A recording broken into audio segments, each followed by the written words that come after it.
இன்றைய இறை வார்த்தைகள் 100 மடங்காக விளைச்சலை கொடுத்தன. மத்தேயு எழுதிய தூய நற்செய்தியிலிருந்து வாசகம். பிரிவு 13 இறை வார்த்தைகள் 1 முதல் 9 முடிய. அக்காலத்தில் இயேசு வீட்டிற்கு வெளியே சென்று கடலோரத்தில் அமர்ந்தார். மக்கள் பெருந்திரளாய் அவரிடம் ஒன்று கூடி வந்தனர். ஆகவே அவர் படகில் ஏறி அமர்ந்தார்.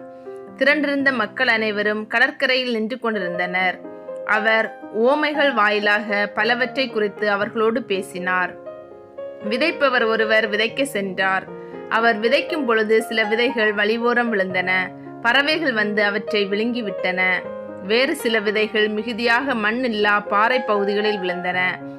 அங்கே மண் ஆழமாக இல்லாததால் அவை விரைவில் முளைத்தன.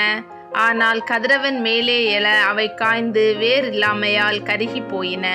மற்றும் சில விதைகள் முட்செடிகளின் இடையே விழுந்தன. முட்செடிகள் வளர்ந்து அவற்றை நெருக்கிவிட்டன. ஆனால் இன்னும் சில விதைகள் நல்ல நிலத்தில் விழுந்தன. அவற்றுள் சில 100 மடங்காகவும், சில 60 மடங்காகவும், சில 30 மடங்காகவும் விளைச்சலை கொடுத்தன. கேட்க செவி உள்ளோர் கேட்கட்டும் என்றார். இது ஆண்டவர் வழங்கும் அருள்வாக்கு. இறைவா உமக்கு நன்றி.